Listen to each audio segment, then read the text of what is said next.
Hello everyone, and welcome to the newest installment of our Draenora campaign, Season 2. I am your host, Aries, and I'll be DMing for the night. Once again, I am joined by my lovely cast. You know them. And as I said before in our previous episode of Orizon, we're going to be shortening the sort of introductions and the recap to provide more content to our viewing audience without so much stalling or unnecessary information. If you want more in-depth recaps about what happened last time, you can go and watch the previous episode before this one on our several outlets, as listed below in the description or in the Twitch panels. So, without further ado, I believe it is time for Last Time on Draenora D&D. Our heroes, after entering into the Ebonwood, along the eastern coast of the continent of Draenora, have been separated after laying witness to several skirmishes or battles between apparently two sides of a war, either being taken by covert, stealth capturers along the southern side, or being teleported via the use of some strategically placed runes along the northern border. Our two sides have been split between that of the High Elves and the Wood Elves. Over on the Wood Elven side, after being interrogated and confiscated from them some important items to the party, they've been released and are being led to another room by a stranger, fully draped in combatant armor, while meanwhile, on the High Elven side, our friend Emery has taken the attention of a rather seemingly important individual. And after some questions were asked back and forth via the use of an interesting word game, Emery has been released to his surroundings, while his two companions, who were also taken to the High Elven side, sit in somewhat of a cell block, with a magical wall being the only thing preventing them from escaping to their freedom. But that is not where we're going to be starting our story tonight. We're going to be starting our story on the Wood Elven side of this war. So,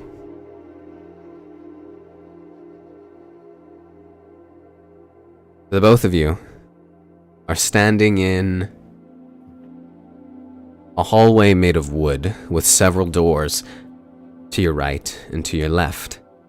Now, when I say made of wood, it is not cut and shaped wood made from lumber or something similar. It would seem as if the walls themselves are natural, rough to the touch, like bark, but not carved with tools. Everything seems very natural, even for the doors. The figure standing at the end of the hallway turned to the left of this sort of T intersection in this building and beckoned for you to follow. The floor is yours.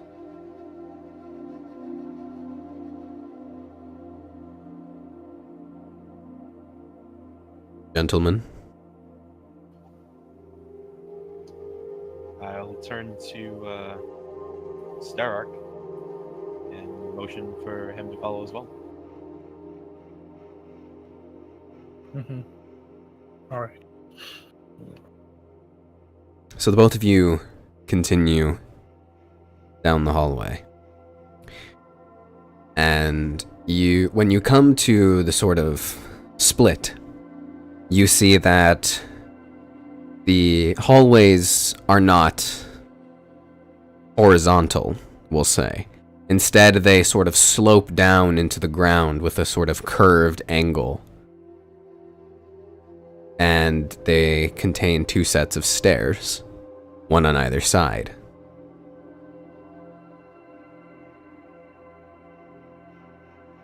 The hallway seems rather dark, save for some very soft greenish light sort of peeking around from the corner. A single light source. As you make your way down the stairs, the hallway gets more and more narrow. It becomes more clustered, and this point of illumination appears to be some sort of mushroom or fungi that is emitting this bluish radiance. You continue further until the hallway begins to get so narrow that it comes to a point. And it's a dead end.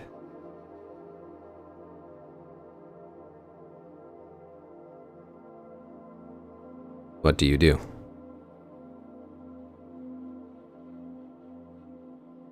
Is he still in front of us? There is no one there.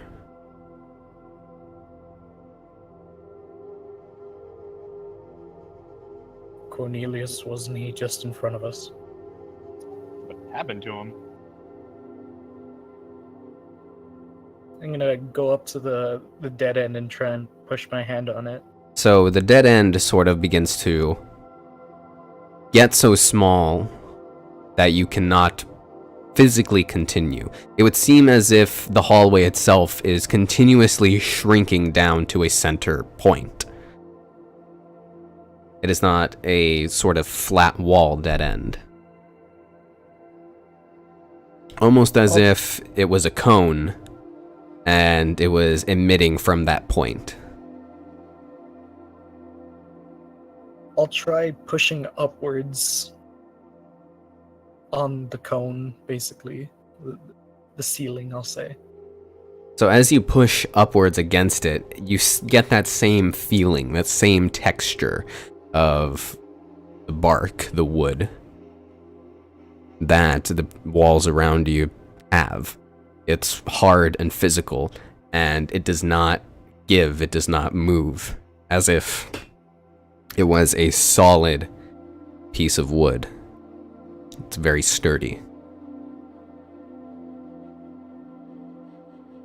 There doesn't seem to be a point of entrance. Seems to be solid. Why would we be led here, and where did our guide go? Perhaps we must wait.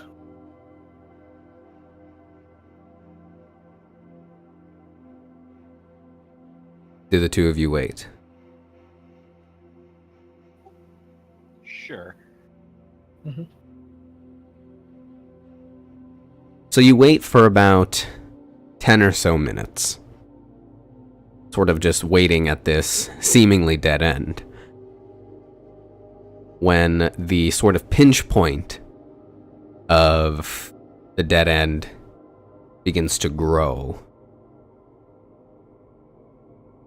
sort of stretching itself almost from within the center point until you can begin to see slightly through the other side. The individual dressed in the dark forest green leather armor is now more easily visible. It is a tabaxi. This tabaxi is darkly furred with 2 yellow eyes. Several scars across the face, and a long black tail, similar to the one that you saw turn around the corner. The figure makes a motion with its hands to step through this new opened pathway.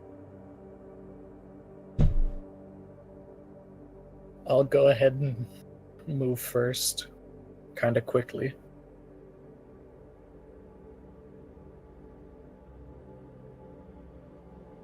So as the both of you make your way through, the entryway behind you snaps shut, almost like a rubber band giving out.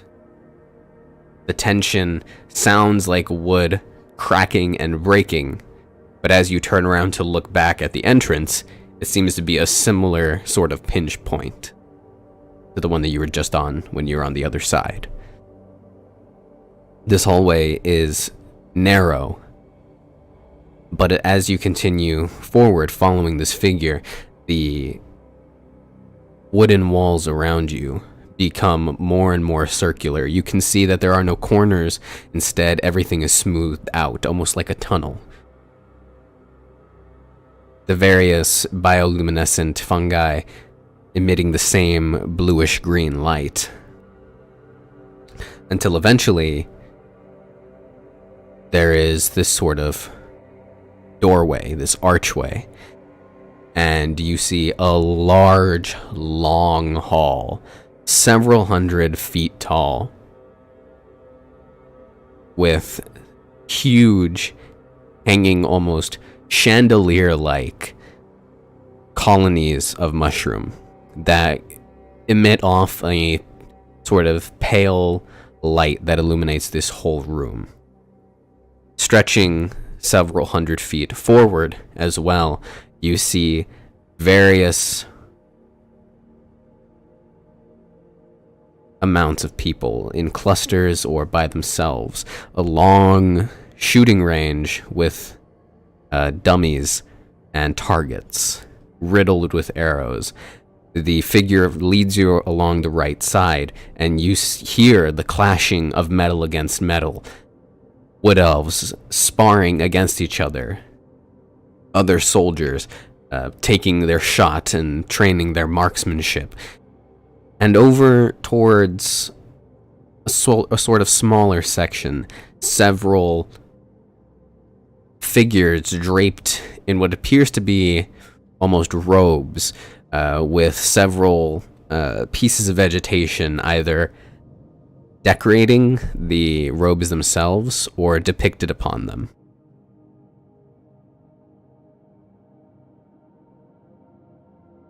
What do you do?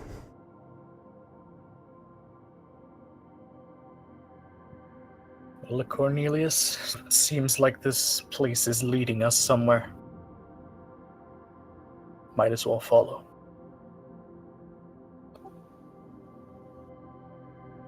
To our new home, no doubt. Home wouldn't be a word I'd use.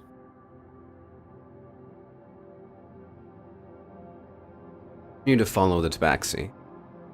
There are several doors on either side of the room of this sort of long hall-like area. The tabaxi suddenly takes a sharp right into one of the doors. The door stays open, and as you look inside, it seems to be a small, very formal-looking area. It's very neat, very clean. A small living space. And along the walls, you see several decorations. Once again, like everything in this area, the walls as well as the furniture are made of wood of the same texture. But upon closer inspection, you see that the furniture rises from the wood itself and has not been moved into this room, but is rather a part of it. The figure stands behind a risen table. There's nowhere to sit. The figure speaks in a language that neither of you understand. It sounds like leaves rustling or twigs being pressed and moved or scraped against one each other. And when he is done, the wood on the opposite side of the table, as you stand in the doorway, begins to rise, almost like a solid block. And the pieces that are not needed begin to cease rising upwards, until eventually 2 chairs are risen from this wood, risen from the walls around.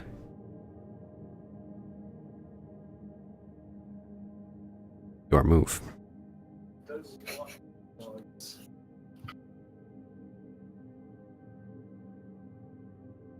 What do the 2 of you do?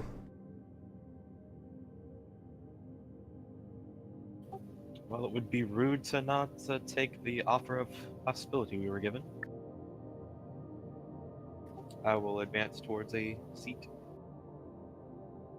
I'll head towards the seat, but stand behind it. I won't take a seat. So both of you make your way into the room, and as you do so, the door closes behind you. Very slowly, not suddenly, the tabaxi sits on a chair opposite. He seems very relaxed, but you get this feeling of watchfulness.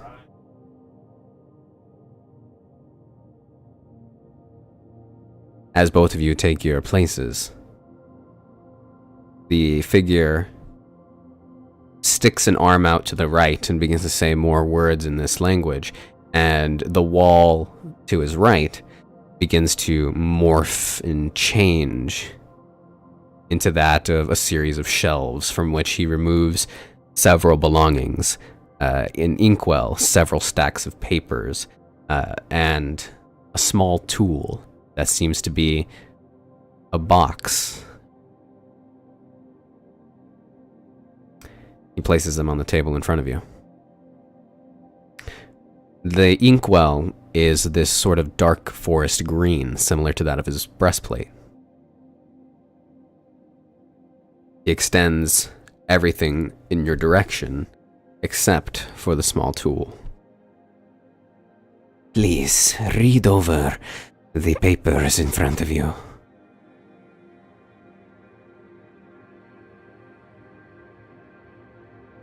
I'll walk over to the desk and pick them up.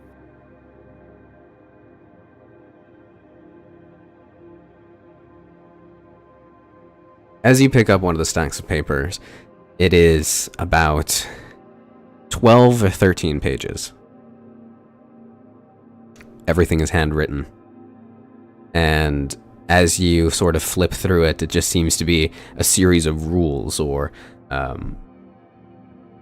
guidelines and things that are to be done and not to be done.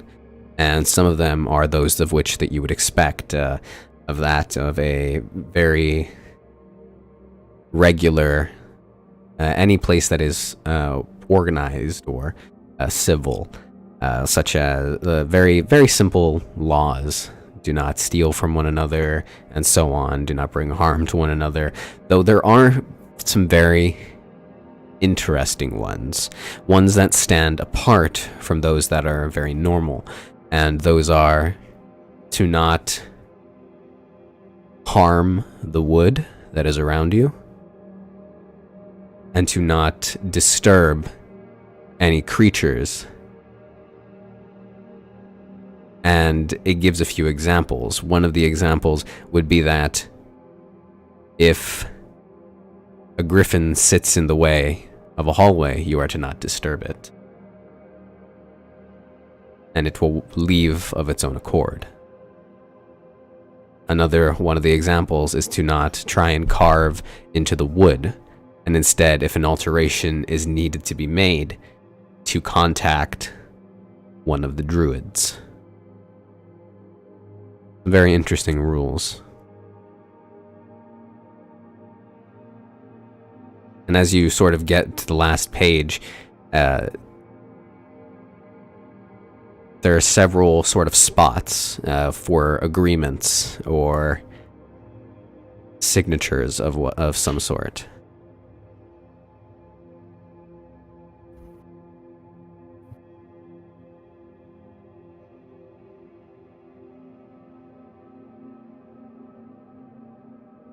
Go ahead.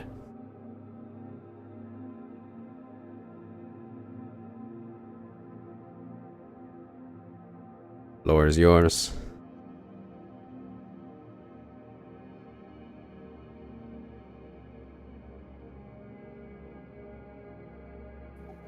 This is all too familiar. I'll just go ahead and sign the papers.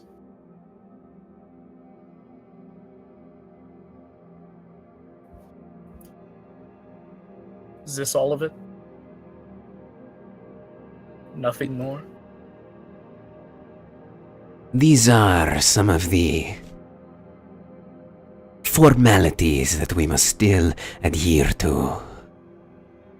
Once you have finished familiarizing yourself with our laws, our rules that we have set in place, you will be accepted and you will be treated as one of our own, regardless of where you come from and what you intend to do. Your signature ensures that we can trust you until we cannot.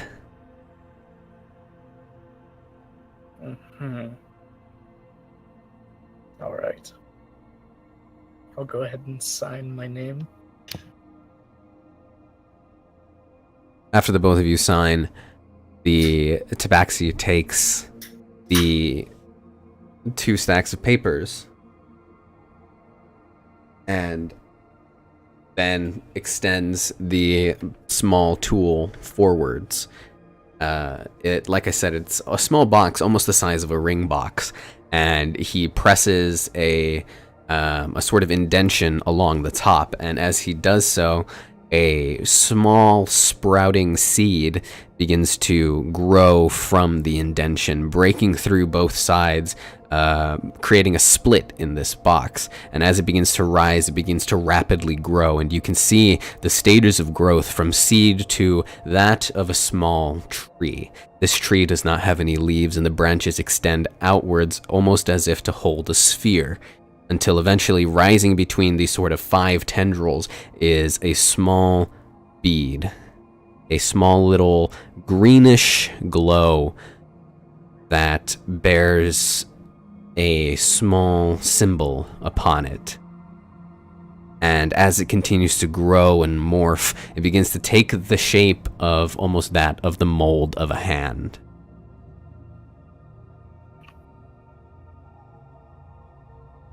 And as it continues to do so, this Tabaxi raises his right hand forward, and along the bottom of the hand, on the palm, you see the same mark.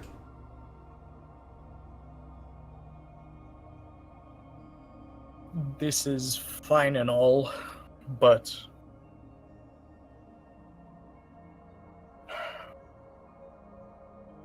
never mind. If you are to fight in our war, we must make sure that you are one of our own. This mark upon your hand will ensure that you are indeed on our side. And if you ever see anyone with this similar mark, then you are to know that they are one of the soldiers of the Wood Elven people of Imar Nator. Now, this also serves against counterfeit, against those that would replicate such a mark magically. And he then begins to say something in that language once again, and it begins to glow this sort of yellowish green color.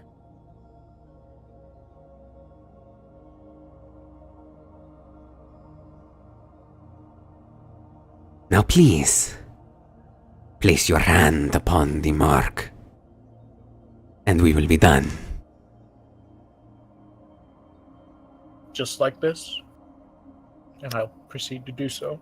As you press your hand into the mold, the very tendril-like wooden branches begin to wrap around your hand and sort of pull your hand, the palm of your hand, against this small orb.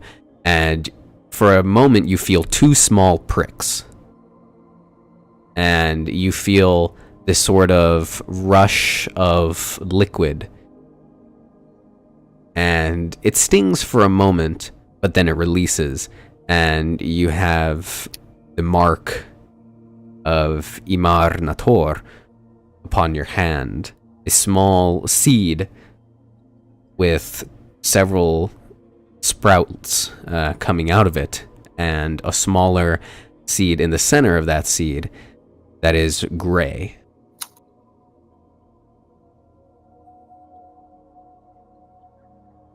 Now what?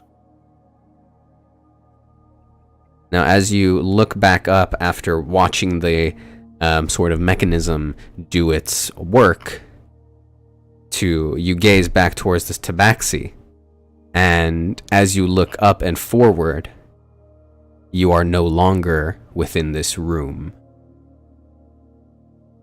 Instead, you are surrounded by trees in an open field, very similar to that of the battlefield before. Cornelius. I'm going to reach for my rapier slowly and kind of look around. As you begin to take in your surroundings and you reach towards your waist to where your trusty rapier would be, you realize that you are completely naked.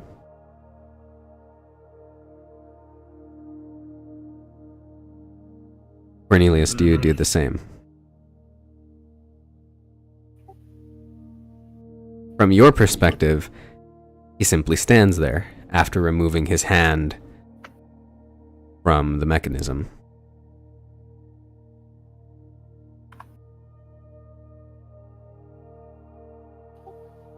Well, I have a war to fight. And I'll raise my hand towards the imprint. And as you do so, the same thing happens. The two of you are not in the same space. You are each in a space of your own, yet the events that are to proceed further happen to the both of you.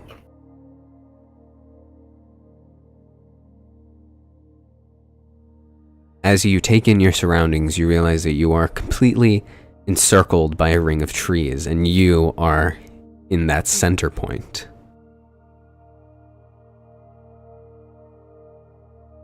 You hear the sound of chirping, nature.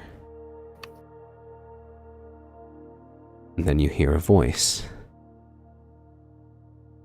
You cannot determine where it is coming from, nor can you determine any sort of gender or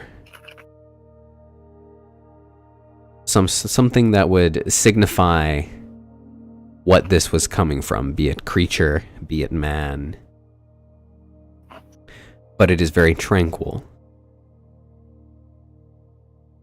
Almost like a whisper. You hear 3 words. Ima Horn Nator.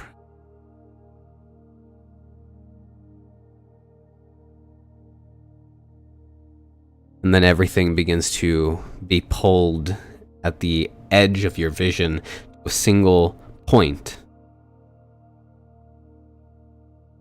Your vision blurs and you are now back in the room.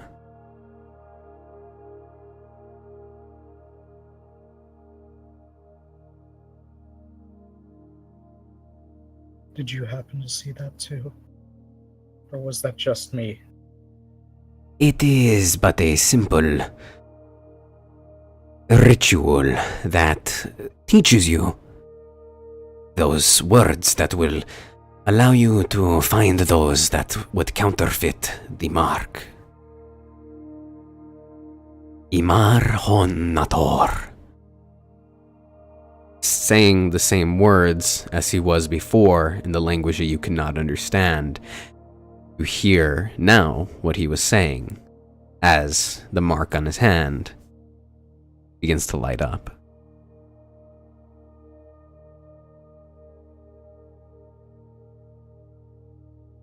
I would like both of you to write in your languages known.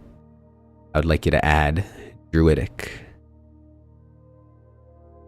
All right.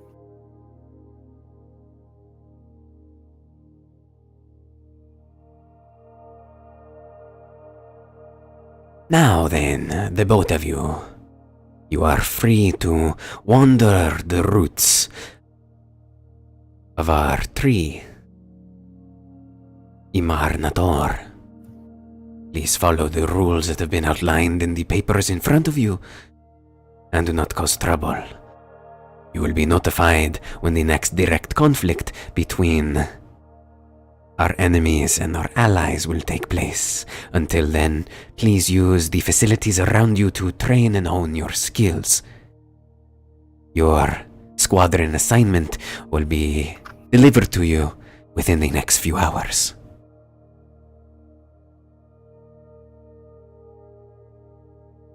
I'll nod and go ahead and leave.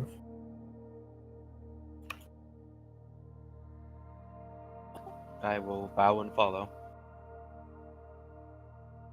As you begin to leave, the figure says something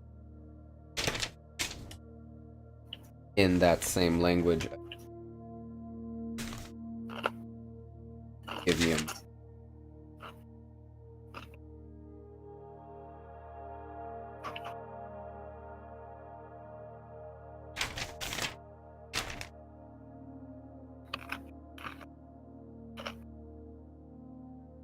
So as you exit through the door, it opens as you approach, and the tabaxi behind you says, Nator, iprov, utwa. and with your newfound knowledge, you sort of translate it to common, and it says, nature will show you the path.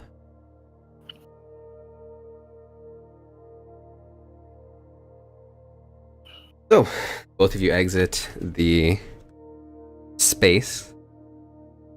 What are you doing? You are now back within this sort of training hall with the several hundred people in smaller groups scattered around and about.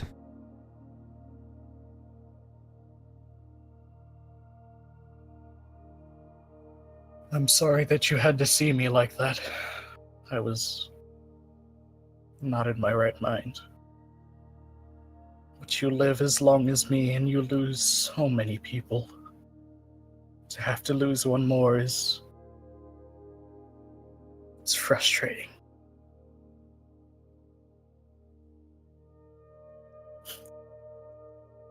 You can go insane losing too many people, and I think I'm starting to feel those repercussions.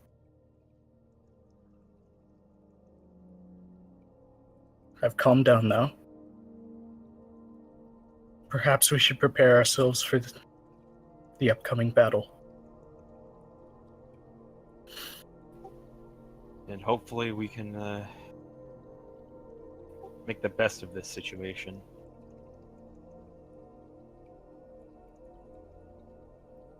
Leave you me. I'm still trying to figure out a way to get Kalos back.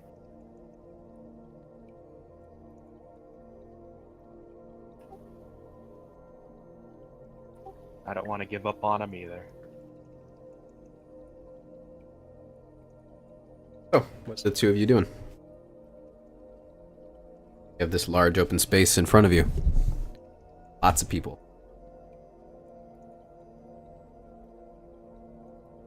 You know something, Cornelius? Hmm? I feel like I should get my mind off of this. How about a spar?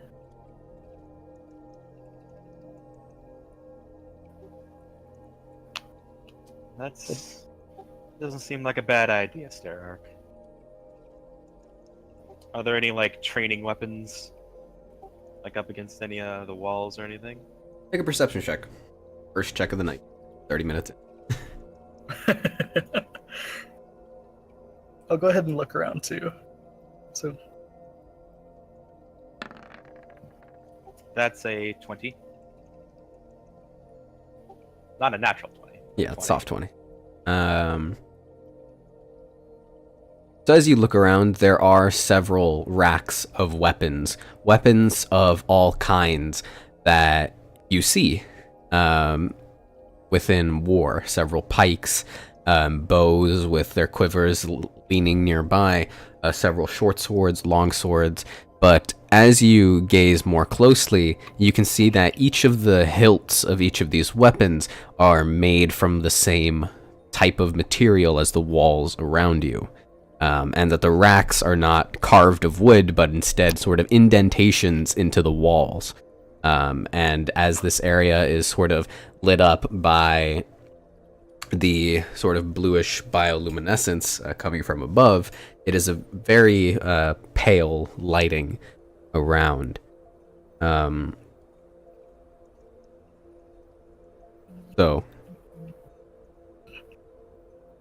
each of you take up a weapon, I guess? I mean, I guess. As long as it doesn't bite me. Exactly. What is there exactly?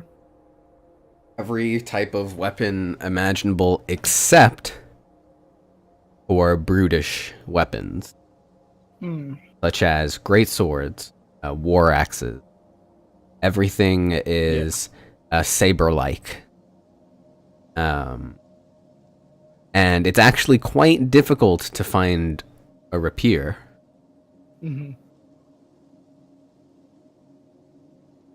I'd believe it. They're so If popular. Go ahead. I was just saying, they're just so popular. Oh yeah. If I can't find one, I'll just go with a longsword. Okay. And Cornelius' weapon of choice. A longsword. So the both of you head over towards a rack with several weapons, and you both take up a longsword. You look towards each other and sort of scoff or smirk at the very similar weapon selection that the both of you have made. And as you look around at your nearby surroundings, you see that the ground along the center is not made of wood. It is actually very soft earth, with a very thin blanket of green.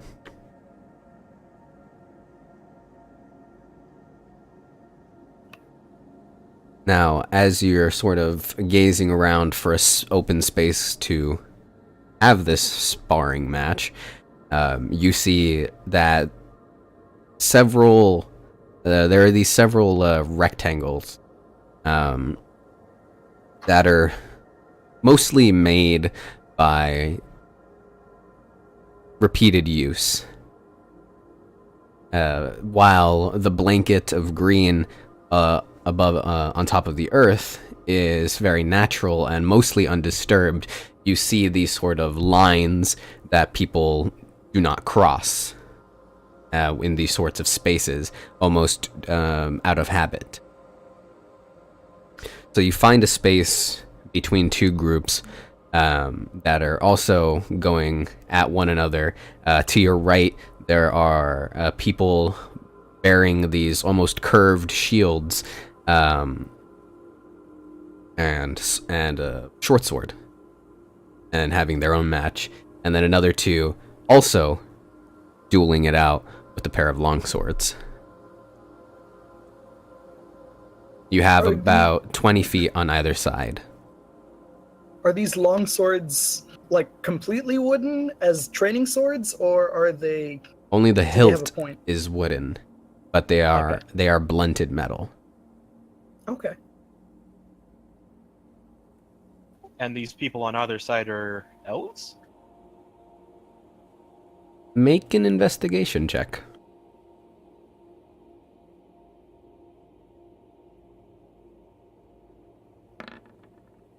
That'll be a 16. The first thing that you notice is that everybody is dressed in a very similar sort of garb.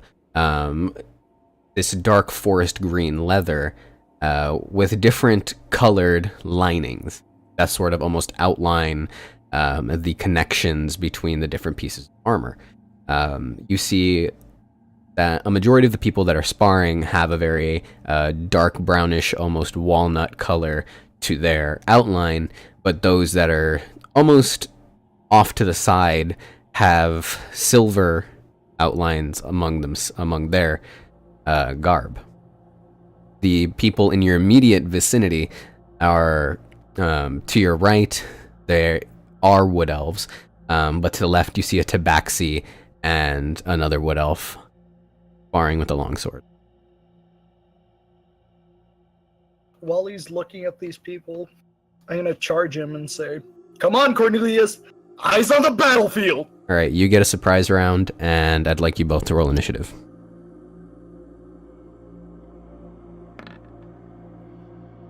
It's a 19. Oh, that's right. I forget, we have the things. The things. Would you want me to re-roll initiative or keep it as is? You can go ahead, and it's y'all's decision. You can decide. Alright, I'll go ahead and... 15. Mine's a 6. Okay. If you will allow me a moment to set up a sort of pseudo battlefield for the both of you, just so that way you have something to look at.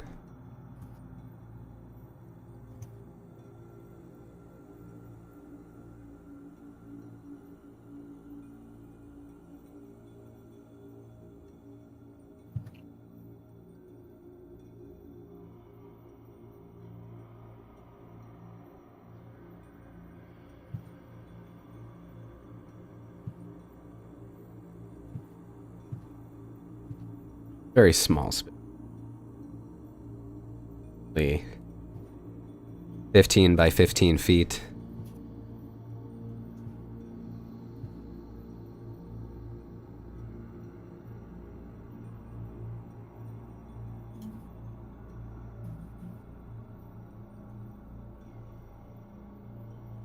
And last but not least, but to move only you two to this screen.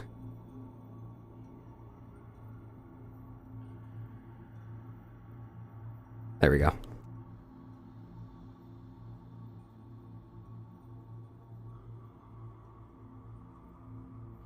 Look at all this space we're totally gonna use. I'm actually going to make you guys a little bit bigger, just so that way it comes out a little better on the capture. No, just zoom in. I'm pretty zoomed.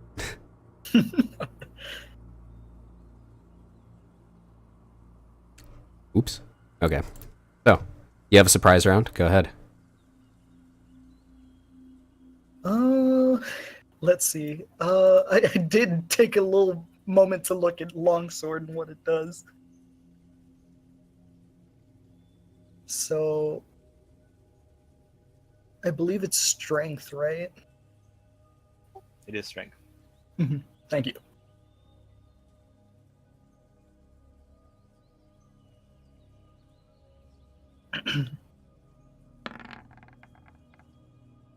That'll be a 17. That is against the AC. I actually have to ask, we still have our shields. You still have all of your belongings. Okay, so that'll be a miss then. Unless you both agreed to not use anything but the weapon. Well, I don't have like a shield or anything. We use what we have. I'd figure I'd still be carrying mine, so All right. I didn't think we'd be setting them aside or anything like that. Yeah, no. So yeah, that would be a miss. All right. And your second attack? Mm-hmm.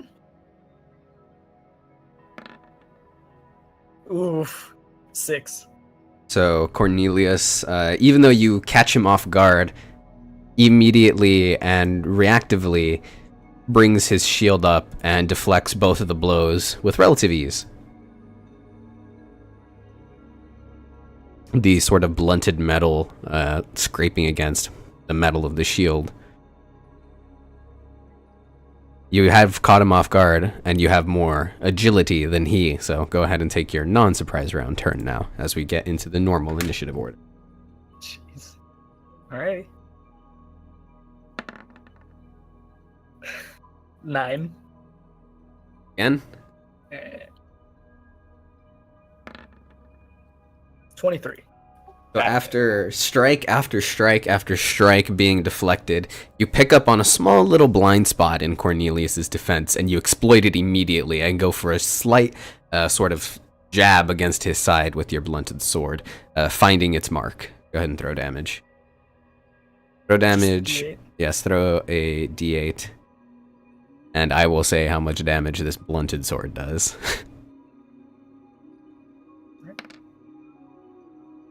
That's a 4. Deals 1 damage. Oh,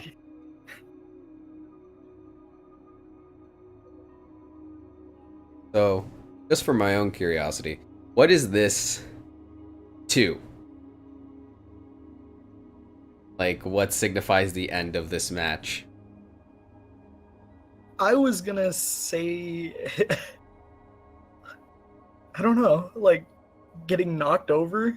Because that's usually how it goes in a sparring match between swords. Whoever Or gets pinned and has the sword at their throat. first blood, or he'll defeat, that type of thing. First Like blood. there's multiple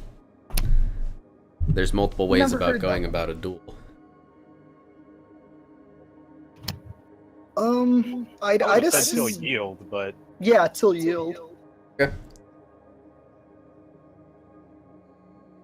well, until yield or until we're stopped.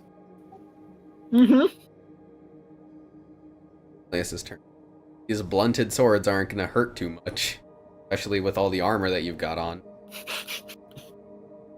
Oh man, that hurt. Guess I'll just swing. Go on then. That's a 16. Doesn't hit.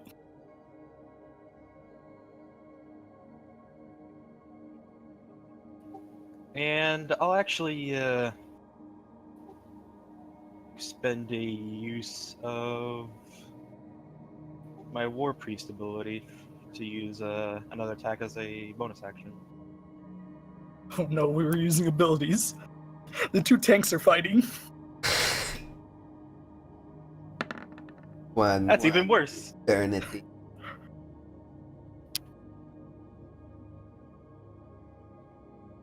So as you bring down the sword, both times deflects both of them with his own sword, parrying and moving. Expert. Hear a bit of murmuring. Those are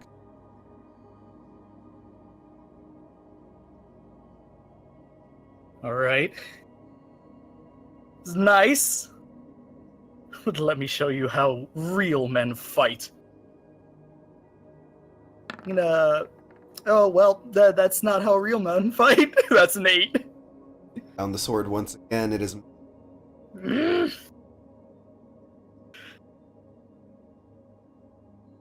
Let's see. go ahead and make your second attack since you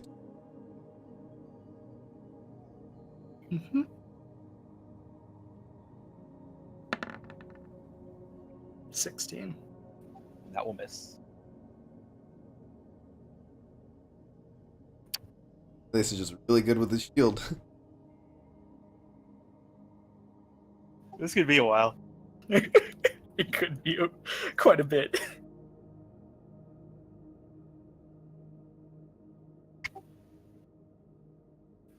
I guess we're just gonna keep attacking each other. Yes, that's what it looks like. That's a That'll 23. hit. Yeah, that hits.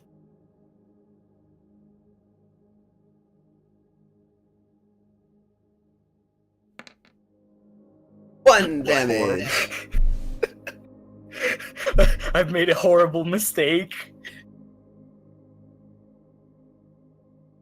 Alright, make your second attack. No, I only have the one. Oh yeah, I thought... Oh yeah, that's how you're multi... My bad. Almost, but not quite. So close. Hold on. No, I don't even have a second attack yet. I'm not that high up in Paladin yet. No, Oh, you're a... Bard, right? 5th level Bard, 3rd level Paladin. Yeah, Bard gets multi-attack. At 5? Yeah. Oh man, I didn't even get to see that. That's awesome. Sure they do. I It depends think so. on their college, I think. College of Blades. I think because of Blades you get it. Let's see. Oh my god. Whatever. Ruling it that you Pause. do. Ruling it that you do. Continue anyway. Alright. I guess we're gonna keep hitting each other with blood swords, so here we go. That's another 8. And a 23. 23 will hit. And I'll Divine Smite it. Okay.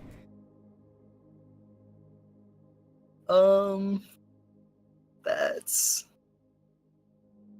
Do you just want me to roll the 1d8 and then add the other 2?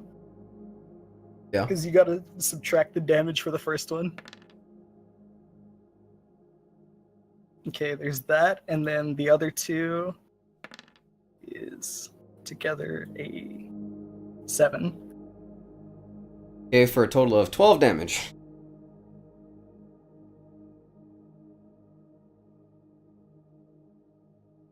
So after the first blow gets deflected, once again exploiting that weak spot, you bring it down the sword with all of the force that you have, and then channel some of your divine assistance into it. A sort of grayish light explodes forward from the blade and is very, very cold against your armor, Cornelius. Oh, is he doing, he did radiant damage, didn't he? You did. How much radiant damage? That would be 7 radiant damage. 7. Oh, I have resistance to radiant. Oh, man! It still feels very cold, which radiant damage should not feel like. But with that same flash of light, the murmurs that were sort of soft before sort of grow slightly, but neither of you take your eyes off of the battlefield.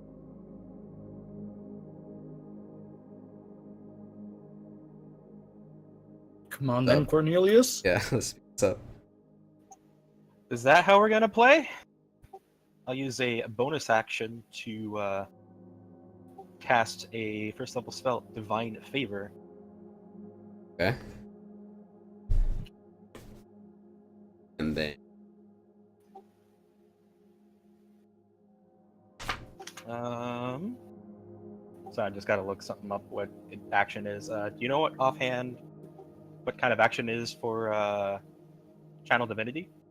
it is an action. Oh, I found it. Extra attack at 6th level. It is an action. So I'm just asking because of my Channel Divinity action. When you make an attack roll, you can use your Channel Divinity to gain a bonus to the attack roll. Oh, yeah, your war domain, right? Yup. Which one are you using? Guided Strike. I think that's the only one I have access to. I don't have the targeted one yet. Okay.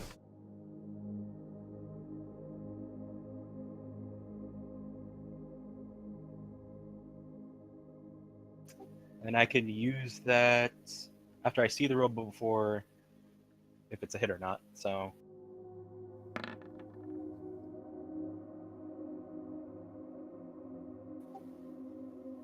you know what? I don't feel safe. I'm going to expend that for a 29. Okay. Oh, jeez. I think that'll hit. Just You're about. one off, sorry. Go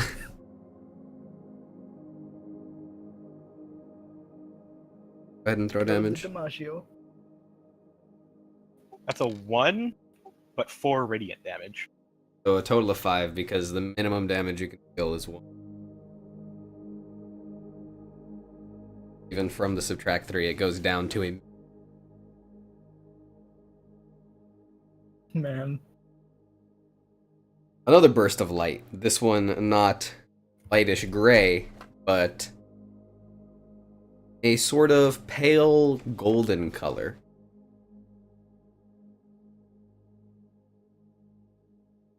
Murmurs You're grow the louder. only one with that kind of magical ability, Starark. Well, if we're going on the battlefield, might as well use all we've got. Now strike.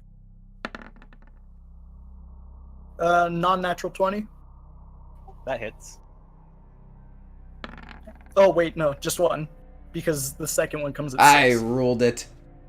Okay. Do not Well, go it against the misses DM. anyway. You don't know against. Don't go against DMs. Sorry, Still graceful misses. DM. Damage. I'm a divine again. Are you keeping track of your spell slots? Yeah, I am. I only have 3, so. Yeah, it's the first D8 for sword. Nice. And then the 2 for D8.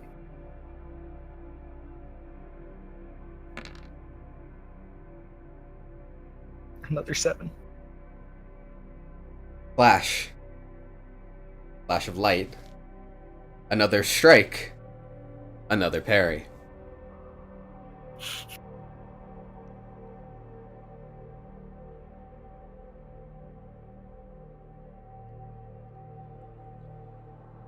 All I have to say. Keep hitting each other until one of us stops moving. That's a 19. My AC is 19.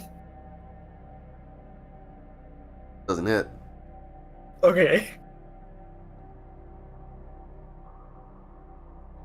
You know what? My bonus action. Hit me. That's even worse. Boy, you about to get smited again. Maybe not, but we'll see. Nope.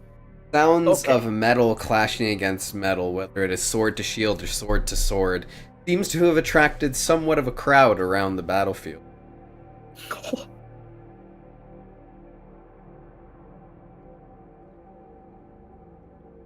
It's your turn, Cornelius.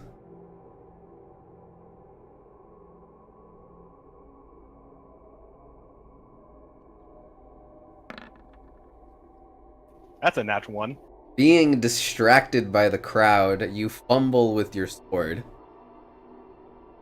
The crowd is not making noise, it still but murmurs, but as you gaze out towards using your peripherals, still keeping your eye on your target, you make a slight error, and in this moment, I would like Starark make a dexterity check. Okay. Let me scroll back up so I can. There we go. Oh, it's the same thing. Oh wait, no, it's not the same thing. Hold on, I messed up then. Just -3. 14? Yeah. Okay. Cornelius, make a dexterity check. Not good at these. Oh, That's a well, nat you're 20. good at those. Derek attempts to take advantage of the opportunity and goes to disarm you with a quick twist of the sword, but you hold fast and parry against his disarm. The murmuring grows louder. It's Derek's turn.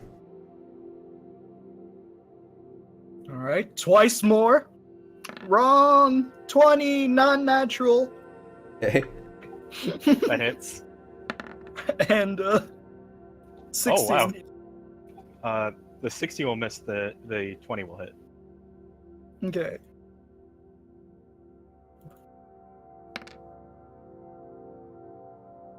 You know what? Last Divine Smite.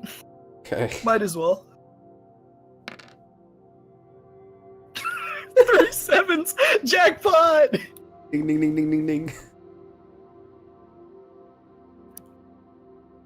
Still taking advantage of the opportunity of catching him off guard once again in the midst of combat, you bring down your sword once again with all of your strength and channeling through with your divine smite, causing another flash, grayish light, this one slightly brighter than the last. The second blow comes, but Cornelius is back on his guard, throws up his shield in retaliation. You know, you're quite good with that thing, Cornelius. You have to be on the battlefield. That's what I like to hear. That'll be a 22. I'm about to get hit. Taking advantage of your opportunity that you have created by attempting to throw some witty banter for the crowd, as your bardic instincts tell you to. Cornelius finds his mark with his sword, hitting you hard in the side for... In fact, I'm actually going to add a superiority dice to this with Distracting Strike. Oh, okay. What'd that do? Explain So it for the that's lovely the- audience at home. Distracting Strike is when you hit with a weapon, you can distract the target. I get to add my superiority dice to damage, and that target has, an ally has advantage while attacking that target. Oh. So while it you'll doesn't have really- advantage? I won't have advantage, but it does give me a little bit more damage. Oh, neat.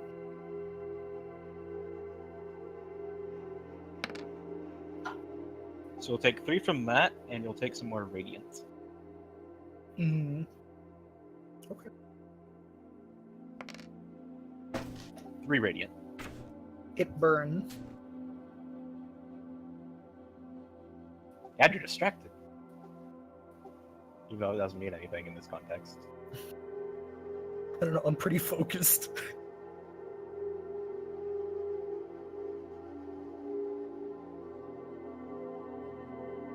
I don't know why you're waiting on me. Go.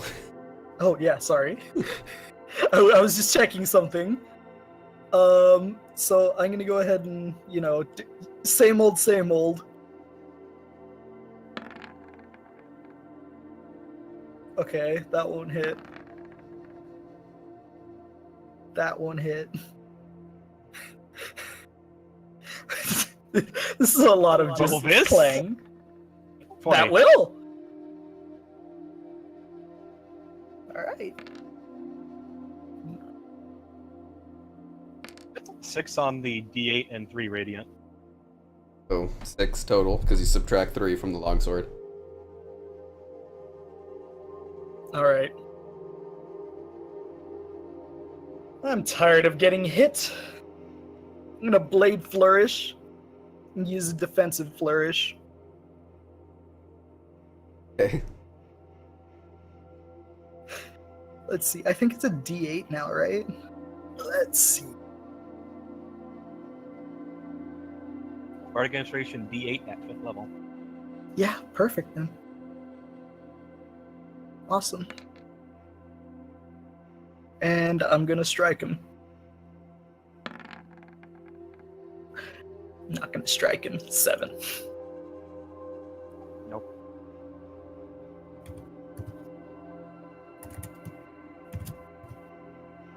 Oh wait.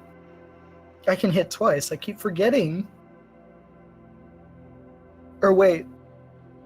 Does that happen because I blade flourished? It's Cornelius's turn. Yeah! Through the rules, I Hooray! have money.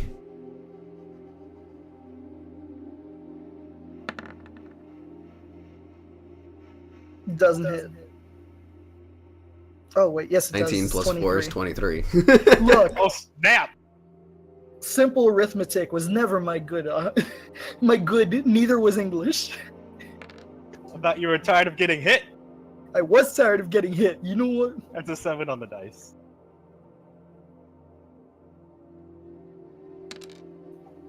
And another 1 radiant. Okay.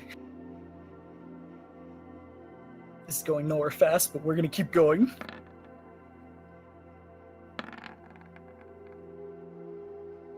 Were those both 12s? Yeah. Another blow. Another one. Another one hit the shield.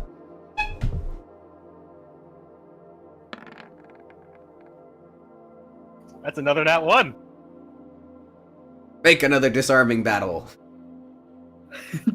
Okay, so dex checks. Dex checks. Opposing dex checks. checks. 22. I don't think I can reach that. Nope, that's a 7. So as Sterark poses his blade in front of him, the defensive capabilities that you're used to with performing your flourishes with your rapier are slightly offset by the weight of this longsword, taking you a moment to adjust to its not-so-nimble capabilities. Cornelius attempts to make a quick strike, but creates an opening instead of his own. With a quick twist of the blade in Sterark's hand, Cornelius's longsword is sent flying, disarming him and landing neatly 10 feet behind him. I'm gonna point sword at neck and say, my game. Actually, I'm going to action surge and attempt my own disarm, or a grapple at that. Okay. As he raises his arm. Okay. Oh my gosh. So is that athletics or opposed strength? You throw against his AC. The first one. Strength against AC, or Yeah, strength check against AC. nat 20? Oh. I am grapple. So as you say that it is your game, the Cornelius takes advantage of the opportunity and throws his shield in front of him towards you. This creates an opening for him to circle around the side, grab your arm, disarm you, and pin you to the ground. Whose game was it? Alright. Fair. I yield.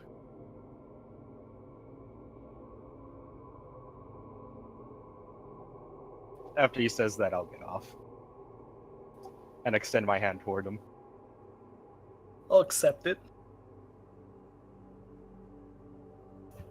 Quite a match. Quite a match. You're a lot better with that thing than I originally thought you were. I mean, you're not quite a giant 30-foot golem of death. Of course not. Though sometimes I wish to be parallel. Strength like that.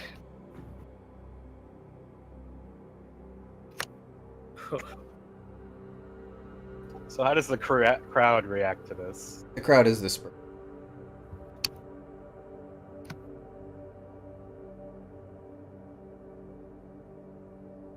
So, where should we go now? I'm gonna pick up this sword, and I'm not gonna leave a mess. Oh, of course not. If you didn't, I would have. So we're gonna go ahead and put our swords back in the weapon racks. The wall nubs. Okay. And I guess we'll wander around, and I kind of want to see what's going on around here, so I'm gonna wander. It would be best not to split up. So, let's go exploring. Should we start that way? I'll just point to a general direction. I think we'll go right or forward in that corridor, I guess. So, as I have described before, this is a long hall-like room. There are several doors lining along the right side and the left side, and there is only one entrance. Seemingly.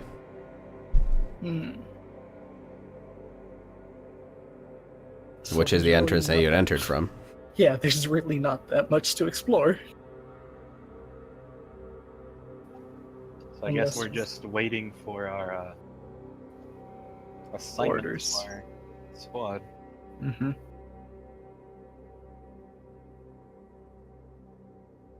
I guess we'll wait.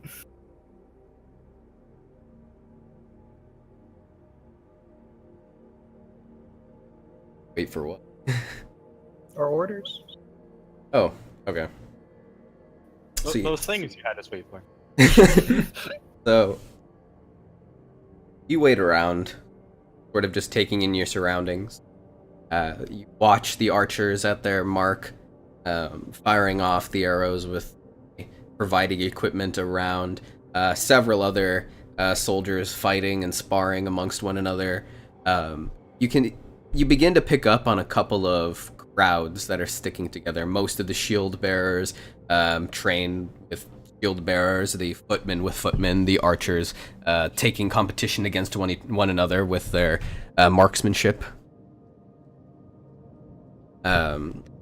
But those that were in the robes just stream in and out of that same room that they're entering in and out of.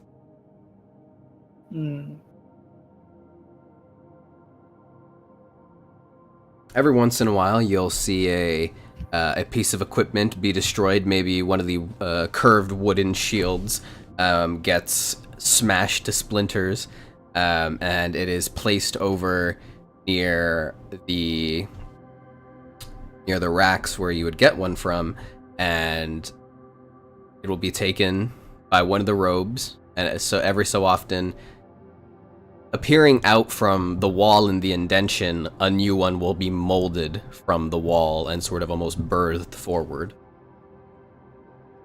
placing that which was destroyed. By one of the robed people? No, one of the robe people takes the broken one and then goes to the room, and then coming out from the wall where the rack is, another one is formed from the wall, similar to the way that the chair was created within the room. Oh, that's interesting. After a while, Nothing if not efficient. you notice that most people are going about their business, and you do pick up on a few interesting things.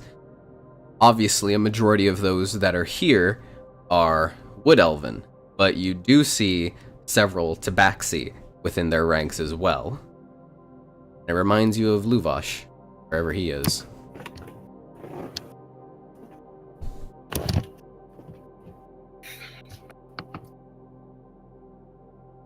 So how long do you think they're gonna make us wait for our orders?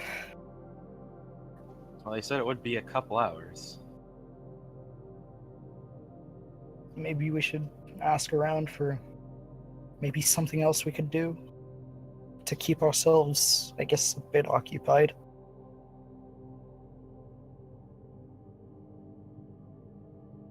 I suppose, though I am kind of interested in these people's fighting styles. We could ask if you so desire. I'm not nearly as agile as you folk, so I don't know if I could pick it up so much, but it would be nice to at least know the motions. I'm sure you're being too modest. You could figure it out. I'm sure of it.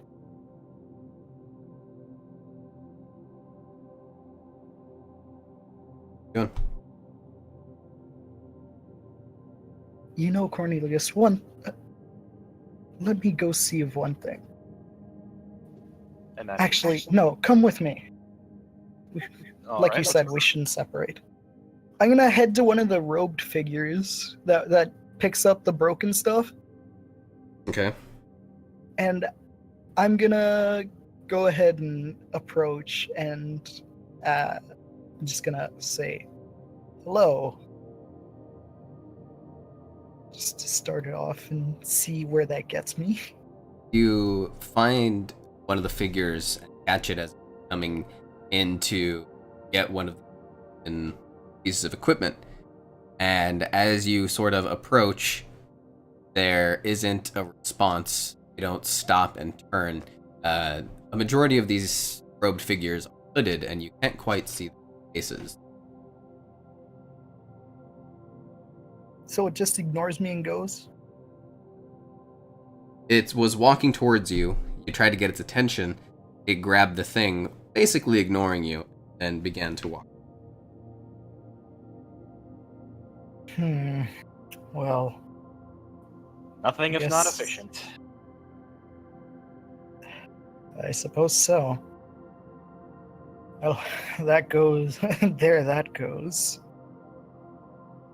You see, I was going to ask if maybe they could have made something along the lines of my rapier.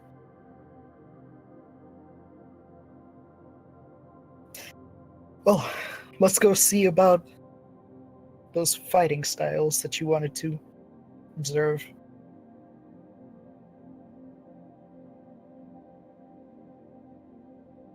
Is there anyone like sparring right now? People are always constantly fighting with one another. The spot that you were taking up before was almost immediately taken by another pair of people. But like I said, it's usually shield bearers with shield bearers, footmen with, and very, very rarely do you see footmen with shield bearers. So out of curiosity, is anyone sparring here? Do they have any rapiers? A majority stick to short swords and long swords. So, Cornelius, which ones were you interested in? Just in general, but let's see if we can't learn something from these shield bearers and get a little better with this thing.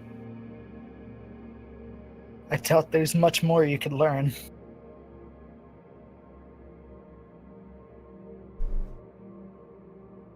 What was it that you said? Getting really tired of getting hit. Fair enough. Fair enough. So we'll make our way over there. So you're gonna make your way over towards a group of shield bearers. Yes.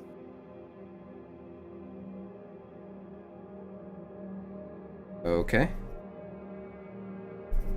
As you make your way towards them, you hear a voice. Cornelius and Sturark sort of call out. Yeah, close enough. That would work. Mhm. Across the room, you see a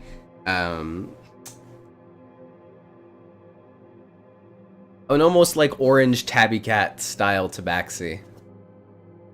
Aw.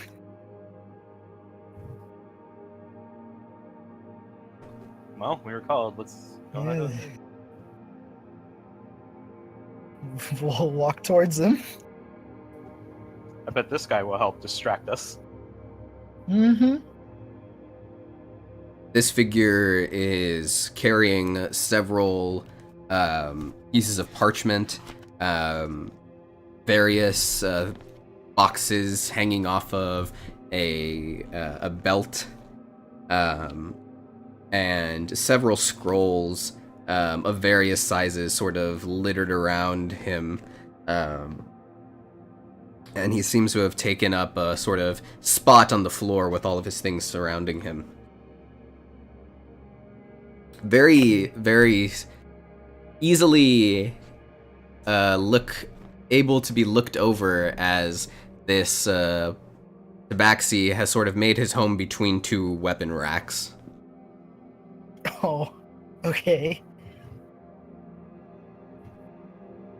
So as you make your way over, the Tabaxi motions for both of you to sit down on the floor, obviously.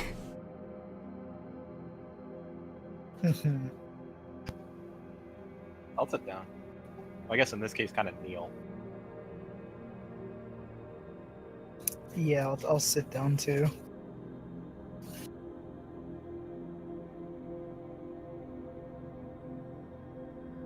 Alright, give me 1 second.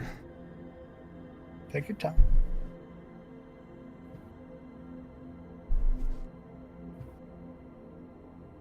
Woo, pencil. Okay. All is good. So, you two are the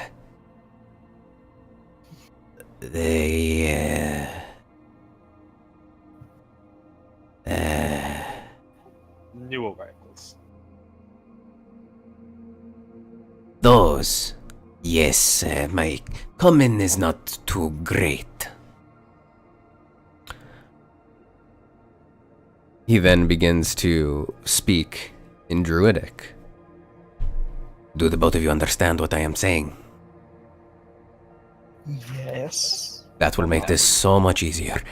Now, the both of you need to be outfitted and designated to a squad. Yes? Correct.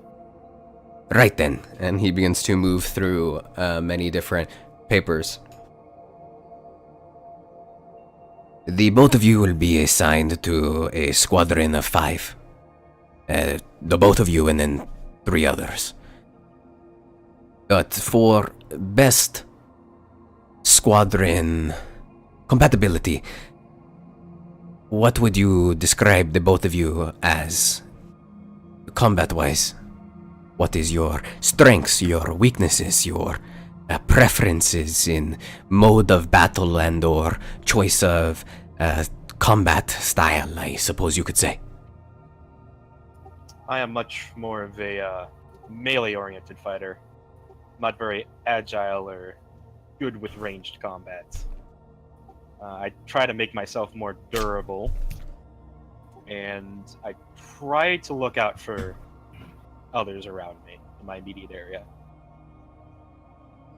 I'd say I'm quite well-rounded, able to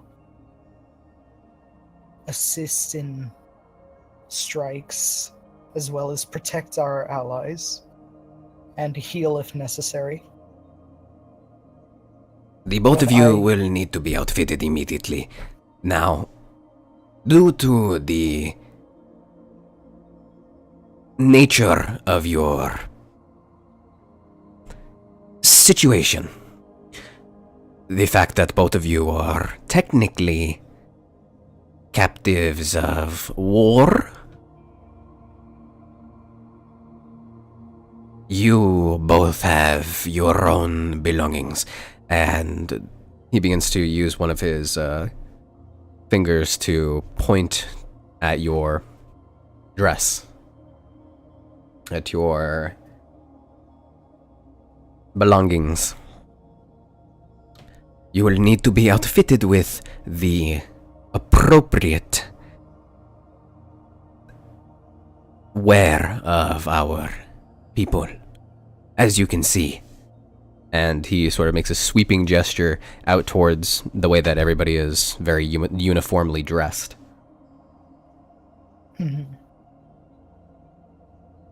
Regardless of your preference of style of,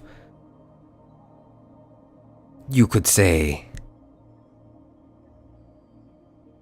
weight of armor, you will both be fighting with what we provide, as to minimize confusion in the midst of battle and not to be mistaken for an enemy. Please, That's understandable. come with me. He stands up. He is 7'2",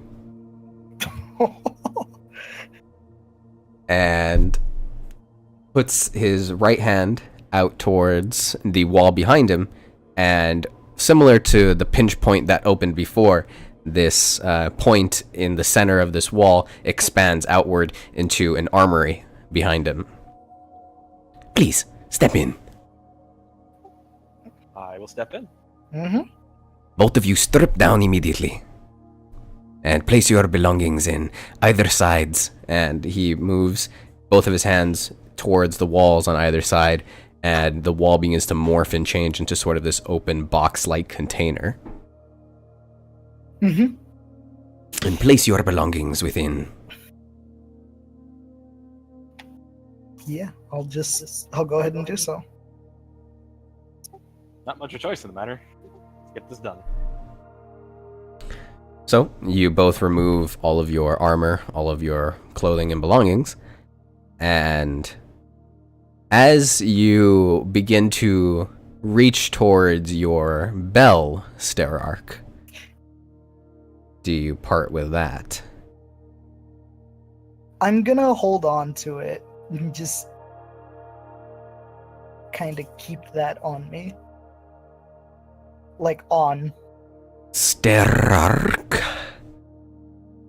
Please place your belongings within the designated area.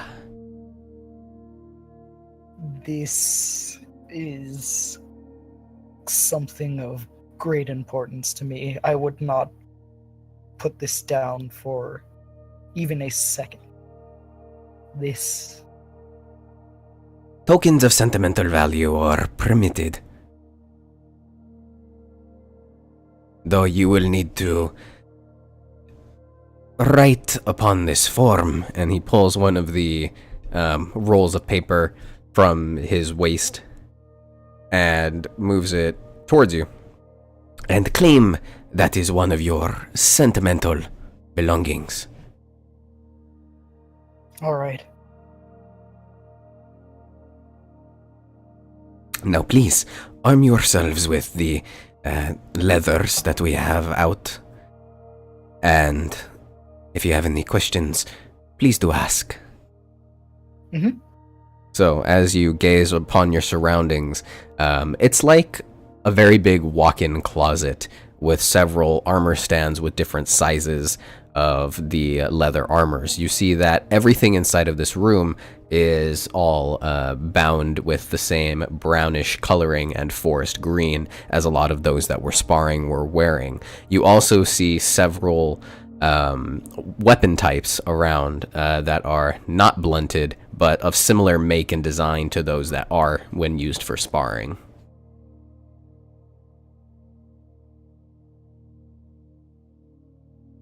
And yes, there is no rapier. I'm gonna ask about it. I'm gonna bring it up and just say, is there perhaps any way you could replicate this? Because I'm not quite well versed with much else.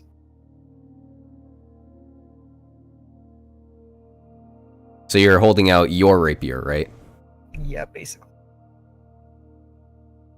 He grabs it very suddenly and begins to inspect it. His huge paw, easily the size of your head, kind of just grabs it and very daintily unsheaths it, resheaths it, and puts it down next to him. It will take time, but it is doable. If you want me at my full potential, that'd be quite useful. It will take time, but it is doable. Thank you.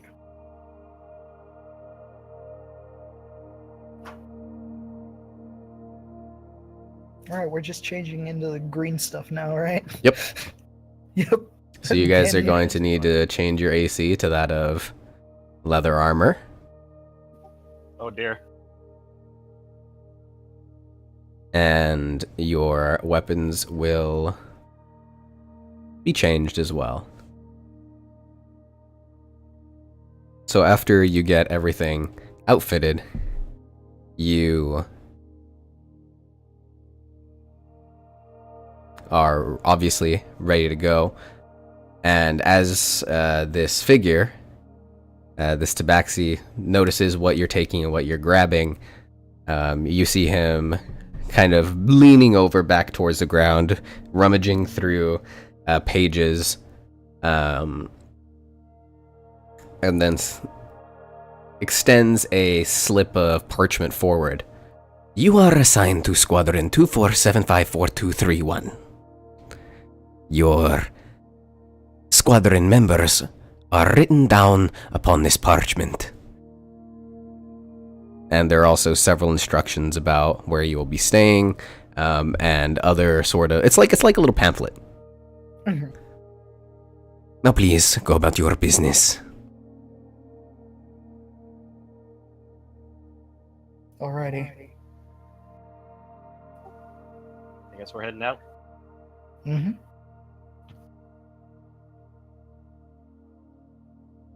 So as you begin to look over your little pamphlet, you see the names of the other 3 members of your squad.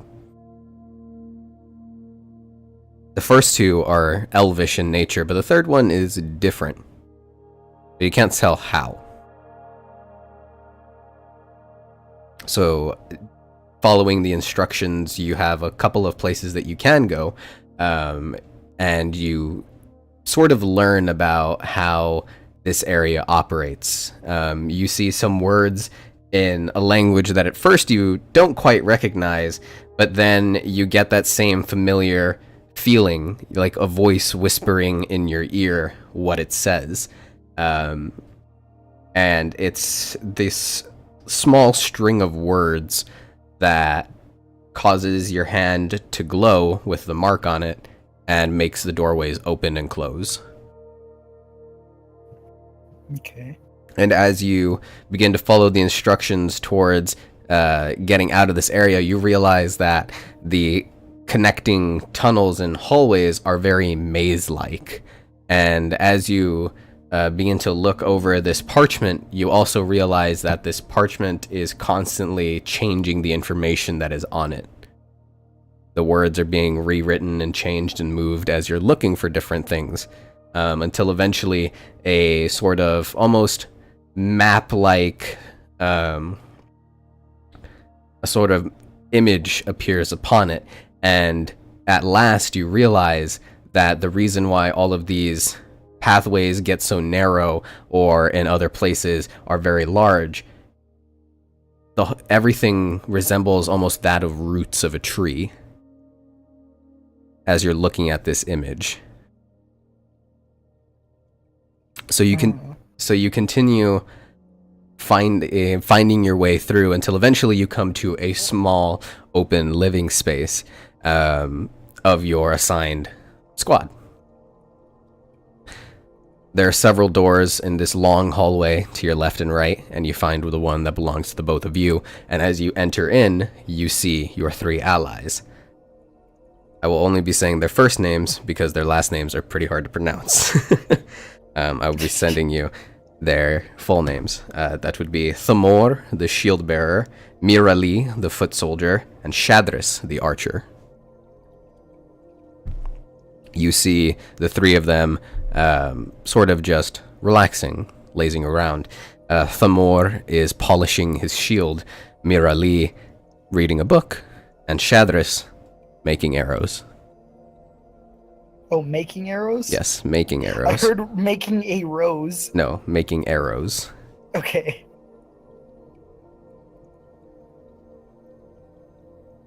The room is lit by several bioluminescent fungi, similar to the way that everything is lit in this section of where you are, that are being grown along a large center column in the middle of the room. There are beds on either side with a large living space with 2 steps going down into this sort of open area with multiple things strewn about. It is somewhat clean, but in a way, also somewhat dirty. It's been lived in. Yes.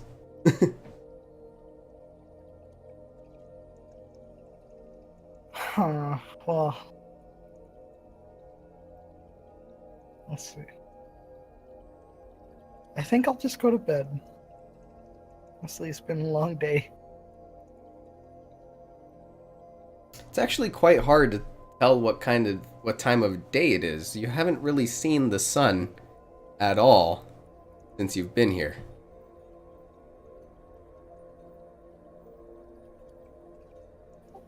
We're like worms. Did you say we're like worms? Yeah, we're underground playing with tree roots. That's one way to look at this. Do I feel exhausted? Somewhat. I mean, you did, like, spar and fight. I had a breakdown. We don't talk about that.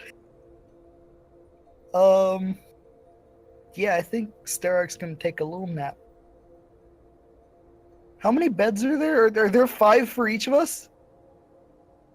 There's 5, 1 for each of you, yes. Do they all look made, or do 3 look taken? Well, Mira Lee is on her bed, Shadris is next to his bed, and Thamor is in the sort of open space, but you do see a few belongings strewn across one. Alright, well. And you know which one is which, because Thamor is a male wood elf, Mira Lee is a female wood elf, and then Shadris is a tabaxi. What colors? I was about to get to that. I know, I was about to get to that. Tabaxi Rangers. He is a panther tabaxi. Oh, that's cool. Well, let's see. I think I'll head over to my bed. Well, I'll head over and kind of just lazily wave hello to everyone and then plop down on bed.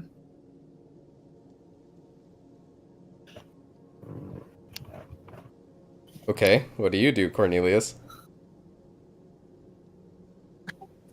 This awkward sign. So, have they noticed that we're here? Just kind of look up and then went back to their business. Yeah, they acknowledged you.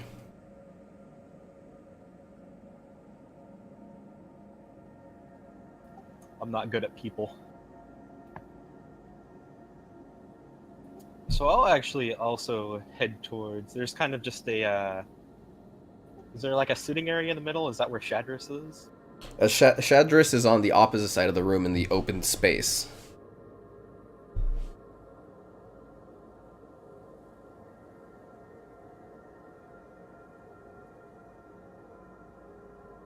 So it's like a doorway and then beds with column with light, and then on the opposite side is open space. It's all one big room. At the risk of seeming like a tactless brute,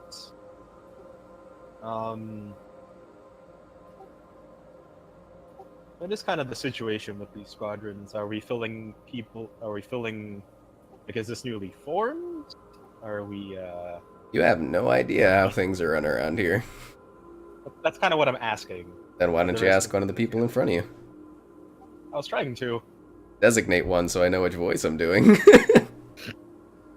Who's the closest to the door? Shadris is, actually. Alright, then I'll ask kind of generally, but since he's closest, I'll kind of turn towards him. Okay. And I just kind of want to ask, is this newly formed? How do these work? Am I replacing someone here, or?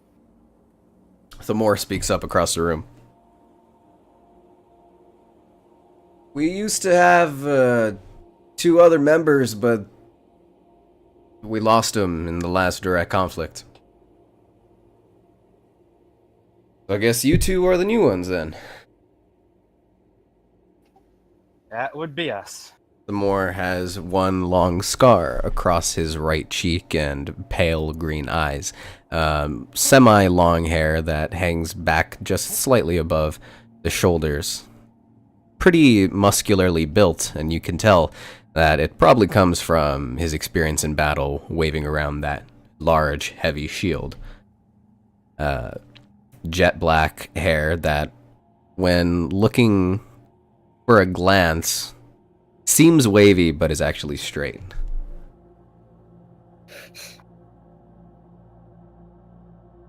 Before I doze off, I'm gonna sit upwards a bit and I'm Sterak, that's Cornelius. If you need anything from me, just wake me up. I'm quite exhausted at the moment. Miralee does not even look up from her book. She is almost completely entranced by it. But Shadris does raise his head and nod in your direction silently.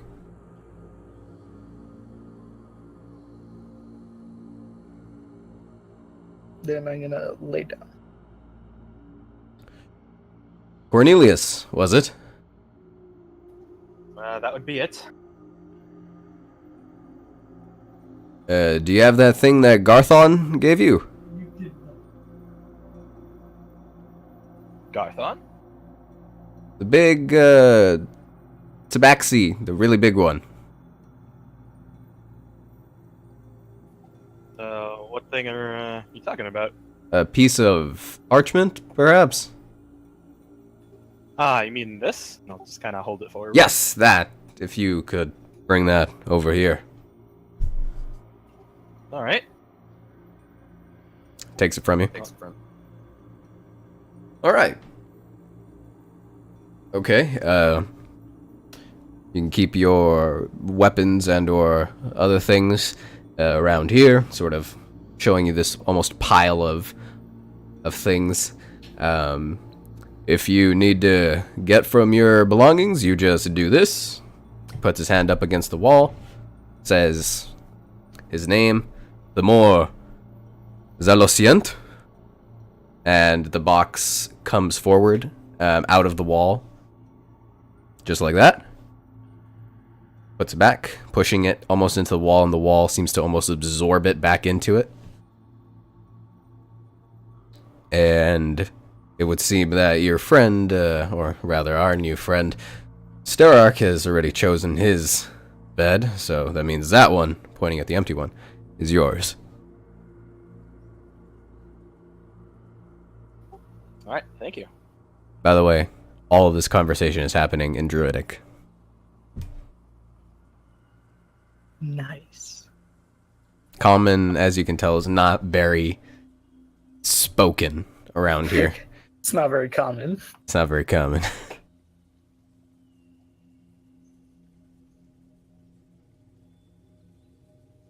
Just trading one language for another.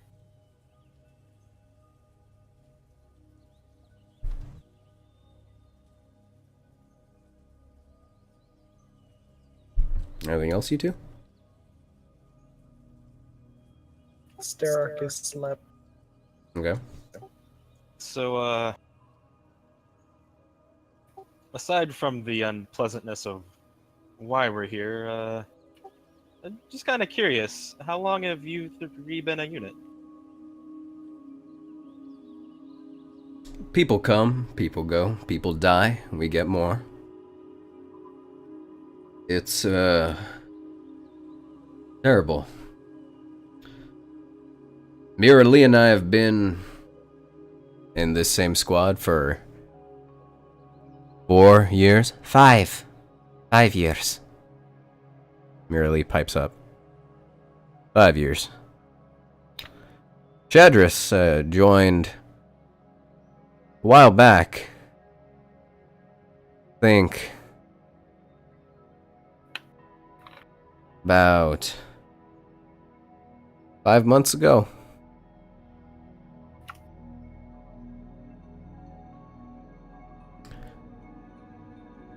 You can tell that this person, that Thamor, speaks about people dying very passively, with not much remorse in his voice. Actually, slightly intimidating. Either because it's dull, or it's dull to him, it's happened so much, or... You can ask him. I mean, I'm just trying to read him. Would that be like an insight, or... Yeah, go for it. Get a read on this guy. That's a 16. You can tell that there isn't any negative emotion behind it.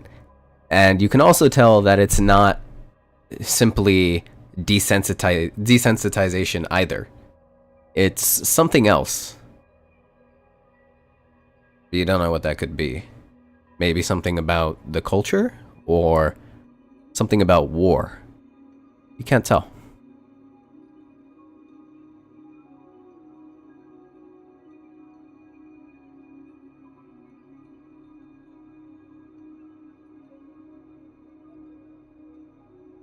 That's all I have to say.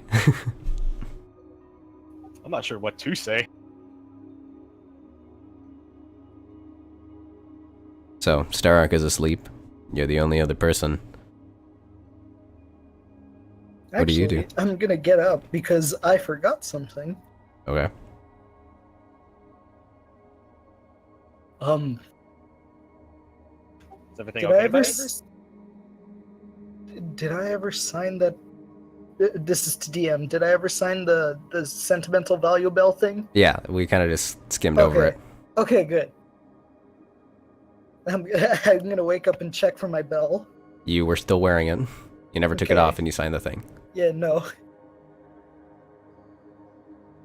It's okay. Little bit of a scare. For some reason, I think that was strange. Don't worry about it. But to be honest, I'm not too tired anymore. That's unsettling.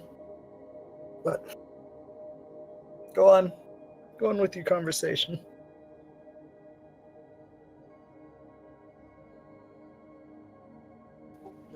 I'm sorry if I'm just asking a bunch of nonsensical questions. I'm used to this sort of atmosphere, but I'm not familiar with how it's run here. Go ahead and ask. I'll do my best to give you as much information. Well, I've noticed everything here runs like clockwork. What kind of scheduling do we have day by day? Well, we kind of just sit around and keep ourselves ready until we're called on for the war. We don't really know when it's gonna happen. Sometimes one of the forts approaches a little too far during a patrol, and then all of us get called out, and something bigger happens. We're just the lowest chain of command. We don't really know. How often are you guys specifically called? I guess us now. Every time there's something big going on. Sometimes, some of the squadrons are assigned to leave the main tree and head over towards one of the forts. And then you're stationed there. If you don't mind me chiming in, how many forts are there? Well, I wouldn't know. I mean, like I said, we're the lowest ring of the circle.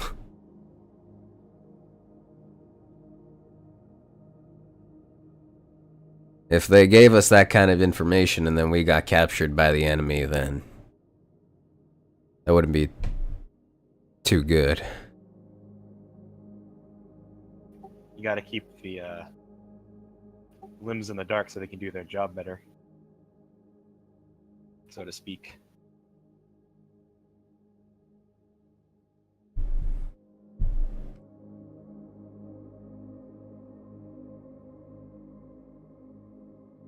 An awkward silence passes. So, what do you all do to pass the time? Other than sparring, that is. Merely holds up her book slightly. Shadris holds up the chunk of wood that he is morphing arrows out of. Theramore holds up his shield.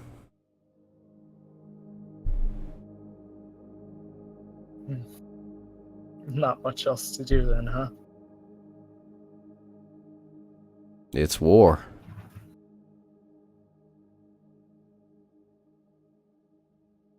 There's not really a lot for us that we can do, especially when these conflicts are so sudden and explosive. We're not allowed to go up higher in the tree. We're supposed to always be on alert. I see. How long has this war been raging? Hell if I know. It's been, well, since I started fighting in it, it's been going as long as I've been alive. So a long time. Just about.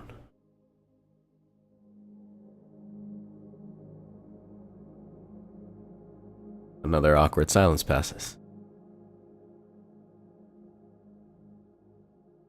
And then another. A long, awkward silence. Maybe in time there'll be a lot less of these.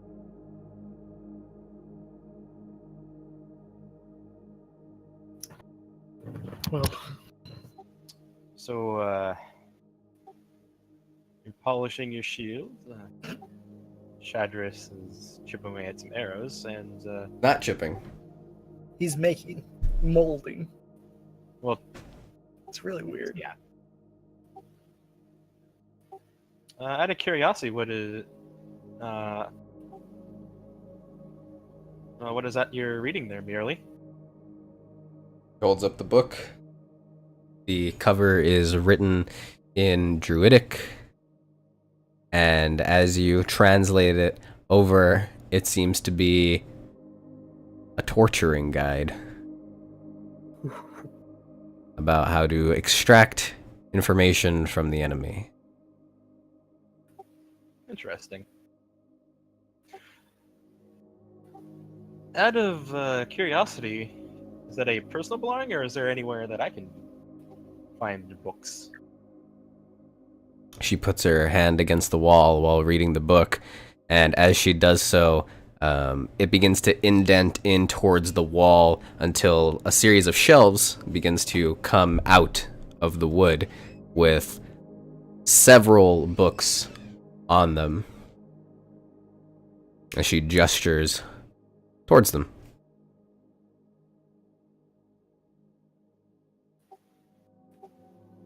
I'll approach. It's a small collection of books, all of them either counts like guides about studying different things, that different styles of combat, different battle scenarios.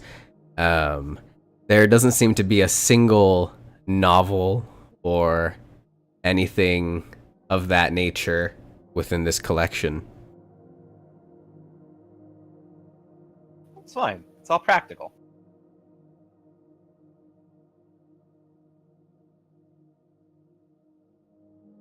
Are they sorted in any particular way? Nope, they're just strewn about. And then I'll kind of just take the most ajar one. Whatever's easiest to grab. Alright, let me roll a dice really quick. How many books are there? So many books. Rolls 20 d20s. Okay.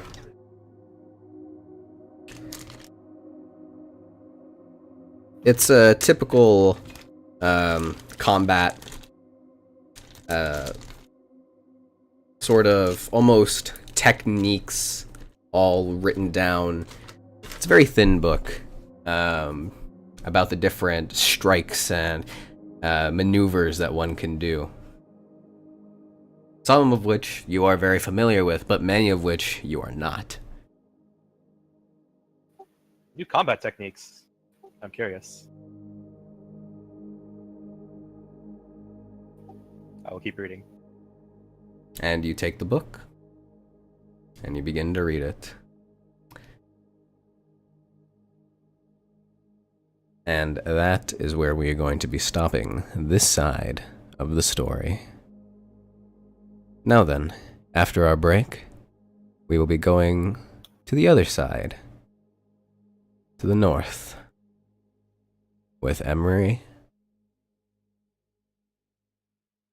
Nervek, and Luvash. We'll see you then.